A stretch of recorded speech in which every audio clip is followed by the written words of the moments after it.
Baik teman-teman, kita mulai saja ya. Nah, di sini halusinasi adalah salah satu gejala gangguan sensori persepsi yang dialami oleh pasien gangguan jiwa. Nah, pasien merasakan sensasi berupa suara, penglihatan, pengecapan, perabaan, atau penghipan tanpa stimulus yang nyata atau kelihatan. Nah, di sini ada etiologinya, yaitu yang pertama genetik, yang kedua klien skizofrenia, yang ketiga berlebihnya proses informasi, yang keempat mekanisme penghantar listrik di saraf terganggu, yang kelima kondisi kesehatan atau nutrisi kurang dari kebutuhan, kurang tidur, kelelahan. Nah, yang keenam lingkungan atau kebebasan hidup, aktivitas sehari-hari, isolasi sosial, tekanan kerja. Nah, di sini yang terakhir yaitu sikap perilaku atau harga diri rendah, putus asa, tidak percaya diri, merasa gagal. Nah, di sini teman-teman, selanjutnya yaitu ada tanda dan gejala halusinasi.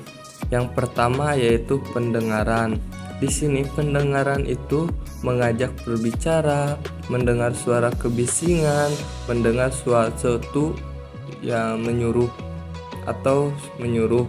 Nah, di sini penciuman ya yang kedua, yaitu membau bau seperti bau darah, feses, membau yang tidak menyenangkan, berbeda dengan orang normal.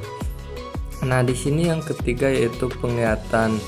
Di sini penglihatan stimulus melihat sesuatu seperti cahaya, manusia, benda mati, hewan atau hal lainnya yang orang lain tidak melihat. Terus di sini yang keempat ada pengecapan.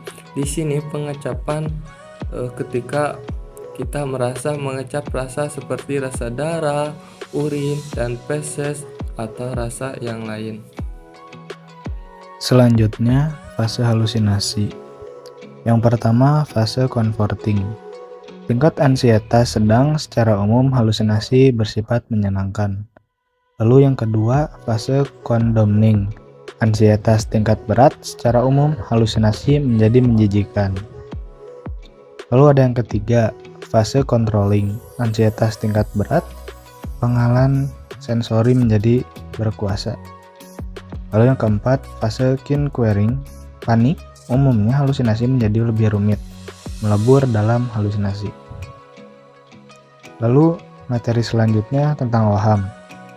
Dan definisi waham yaitu keyakinan yang salah yang secara kokoh dipertahankan walaupun tidak diyakini oleh orang lain dan bertentangan dengan realita normal. Untuk faktor terjadinya waham, ada faktor genetik, kelainan pada otak, faktor lingkungan, dan trauma. Selanjutnya, proses terjadi waham. Untuk yang pertama, fase lock humanid atau waham diawali dengan terbatasnya kebutuhan-kebutuhan klien baik secara fisik maupun psikis. Lalu yang kedua, fase lock of self-esteem. Tidak adanya pengakuan dari lingkungan dan tingginya kesenjangan antara self-ideal dan self-reality atau kenyataan dengan harapan. Lalu fase kontrol internal eksternal. Klien mencoba berpikir rasional bahwa apa yang ia yakini atau apa yang ia katakan adalah kebohongan, menutupi kekurangan dan tidak sesuai dengan kenyataan. Lalu fase environment support. Adanya beberapa orang yang mempercayai dengan lingkungannya menyebabkan klien merasa didukung. Lalu ada fase comforting.